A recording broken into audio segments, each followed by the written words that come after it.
So we're nearing the end of 2024, so I thought it'd be a good idea to take a look at all of the updates that I've released this year and see what we think of them all. And thinking back just very briefly throughout the year, some of these updates are really good and released really smoothly, and others were a little bit disastrous. And we're going to start from the beginning of, well, 2024, and we're going to go through the major patches.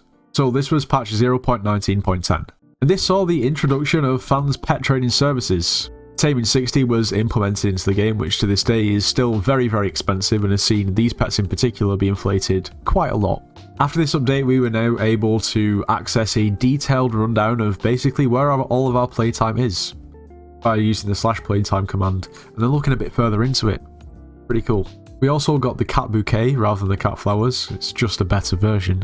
Some new early game fishing equipment set, and other relatively minor changes to arachne, mining, and a lot of other miscellaneous changes, along with massive bug fixes. Although this update didn't really release smoothly, there was quite a few basically glitches and just bugs that kind of surrounded Fan. People got the pets wiped. At first, Fan was basically useless, giving you basically no pet XP. And I believe there was a bit of a situation with some insider trading from an admin. But anyway, we have this update now, we have Taming 60, and Fan does the business. So let's move on to the next update.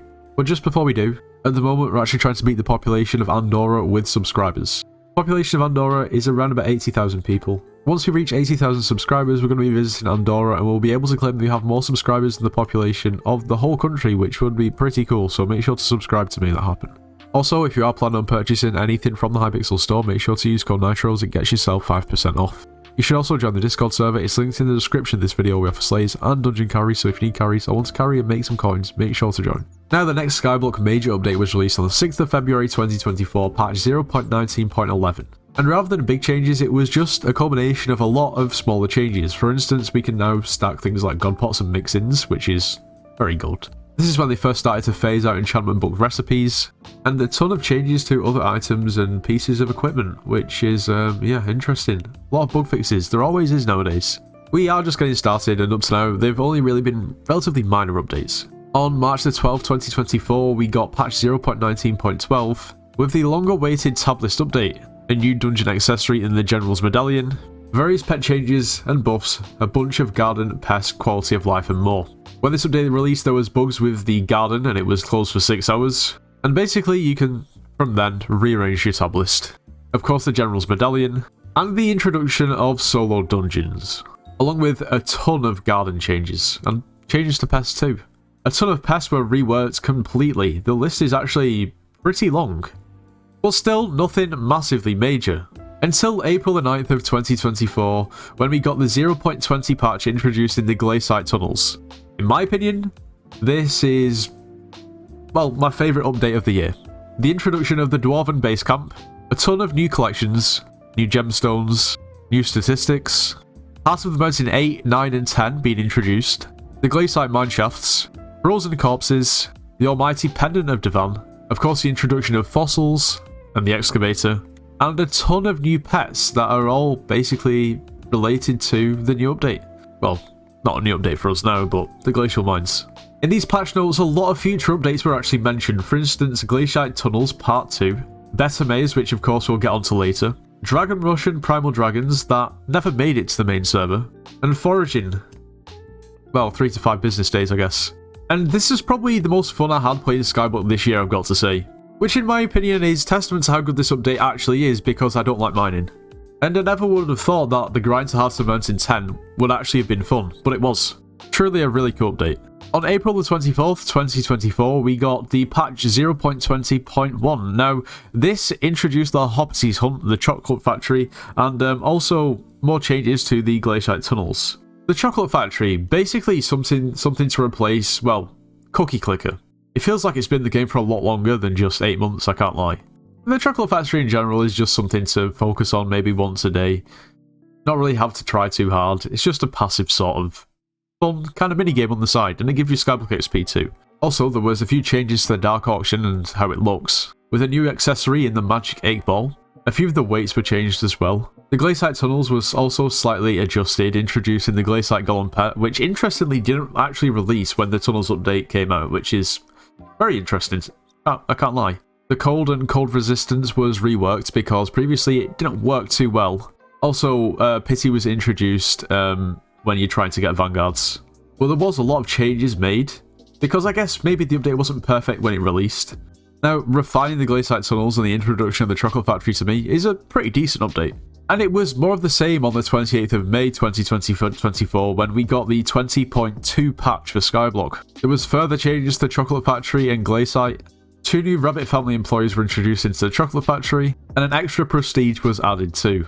A few more changes to the Glacite Tunnels. Scrap was too difficult to get, so they lowered the drop rate. Or should I say increased the drop rate. And we finally got the equivalent of Champion for bows. There was quite a few other changes and bug fixes too, like a ton of bug fixes. On July the 2nd, 2024, we got the 20.3 patch, and this was the introduction of the Better Mayors update, which to be honest was pretty good. New perks were added, mayors were reworked, and also ministers were introduced. The clock also moves. Now, a lot of mayors got an extra 4th perk added, which is pretty cool. Of course, they don't always have 4 perks, but it's a possibility. Of course, the minister system was introduced. Basically, whoever finished runner-up in the election would be the minister, and the perk that had a star next to it would become active as well as the regular mayor's perk with being a minister. Also, still to this day, sometimes election votes are not visible. Kind of prefer it that way. Marina got completely reworked and now has 4 perks, which is cool. Diana got a rework too, along with Finnegan and Cole. A lot of them did. In actual fact, I think the only mayors not to get a rework were actually Paul and Aatrox. We also saw the introduction of the Carnival, because that was one of Foxy's new perks. Festival's pretty cool. You can basically play different minigames to get tickets and buy items. It's nice. Of course, Diaz basically changed the landscape of Skyblock, finally giving a usage to the stock of stonks, crashing the prices. Yeah, prior to the update, these were up at about 15 million, which is insane for a stock of stonks. There was also further mention of foraging and hunting. We're still waiting for this though. On the 9th of July 2024, we got patch 0.20.4, introducing a Bazaar overbidding system because market manipulation was becoming so much of an issue. A warning now displays and basically stops you from buying an item if it's ridiculously overpriced, multiples of what it should be. And really just a lot of quality of life and bug fixes. A lot of bug fixes, like a ton of bug fixes. 6th of August 2024, we got patch 0.20.5, which was the introduction of the artist's Abode. This would completely rework dyes, in my opinion for the best. Every week, the artist basically increases the drop chances of 3 different dyes. There was also the introduction of a lot of new dyes, and also changing in the ways that some dyes are dropped. Also, they all look kind of more uniform now, and just a bit better. The bucket of dye accessory was also implemented. Like I said, a lot of new dyes and a lot of changes to existing dyes. Also, when you drop a dye, it actually now displays in the chat. It didn't used to previously. Just other changes that probably should have happened previously, whereby the Glacite Tunnels had already been out for a while, yet the Melon Dicer and Pumpkin Dicers didn't have slots for Peridot Gemstones. The same if you wanted to put an Onyx Gemstone in your Dark Claymore, you just simply couldn't do that. I mean, most people are going to want to put a Jasper in regardless. Yeah, just a lot of other miscellaneous changes, and a lot of bug fixes once again. There must have been a lot of bugs in Skyblock. Obviously, there still are a lot. On the 17th of September 2024, we got patch 0.20.6, which changed the mining skill and more changes to dyes. The Crystal Nucleus RNG meter was implemented, and the Heart of the Mountain Tree was completely revamped. There was new stats introduced like Mining Spread, Ore Fortune, Block Fortune, Metal Fortune, and also Gemstone Fortune. Heat Resistance was also aligned with Cold Resistance in the way it works. More ores were added to the Dwarven Mines in a new area. Also an abundance of new items, including the pretty cool Flowstone enchantment. Because of all the changes, there was a ton of balancing changes made to a lot of items, for instance the Gemstone Gauntlet. Even more changes to dyes, maybe adjustments that they didn't make previously, mainly to the drop rates.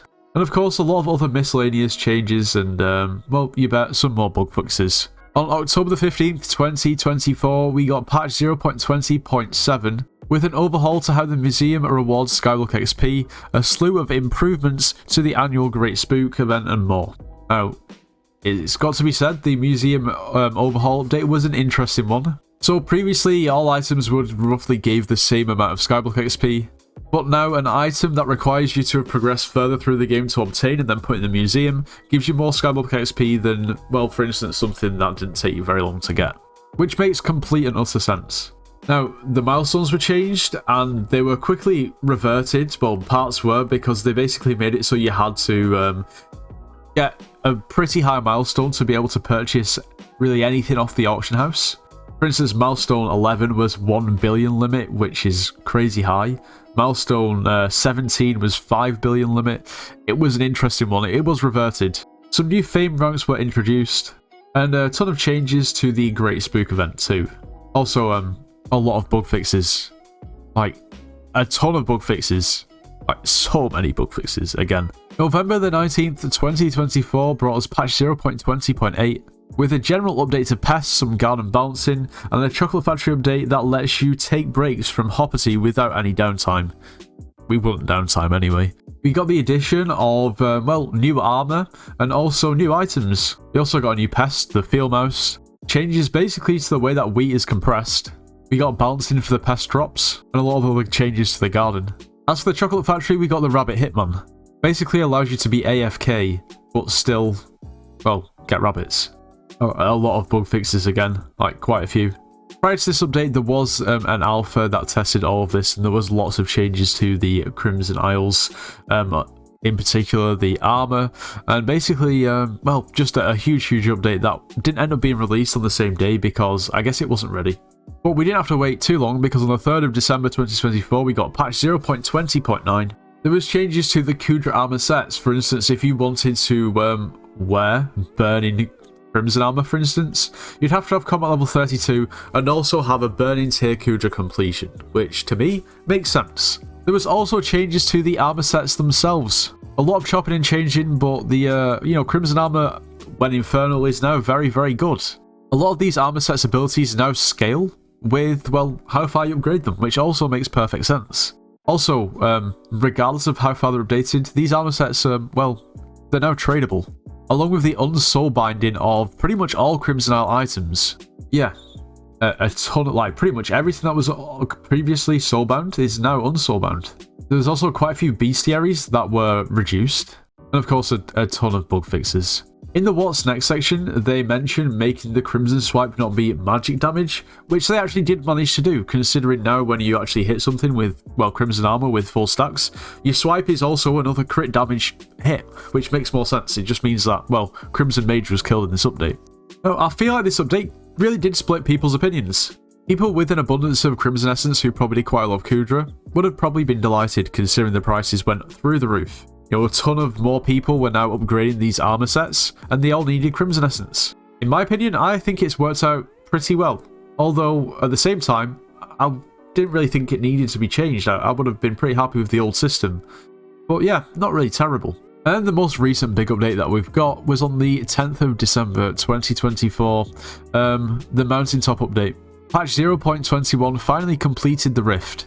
The Mountaintop that was in the game for so long, well, finally released. All time charms were finally available. And behind Glacite Tunnels, this is 100% my next favourite update. It was pretty tight between those two, but the Rift, the Mountaintop is really good. In my opinion, it should have come out sooner, but very good. Of course, there was a lot of bug fixes, like always. But of course, the main focus shouldn't be lost. A really good update.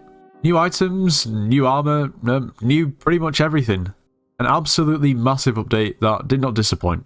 But that's all. That's all of the major updates that I've released in 2024. Let me know which your favourite one was. Like I said, I'd probably go for the Glacite Tunnels, closely followed by the Mountaintop. I assume most people will probably go for one of those two. I mean, I know there's a lot of changes to the garden, and of course pests.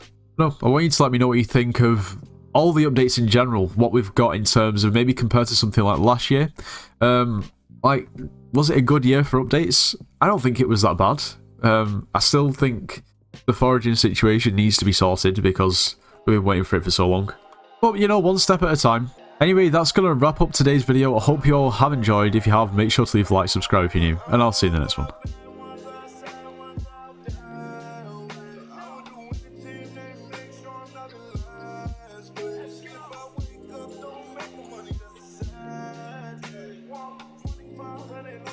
work with the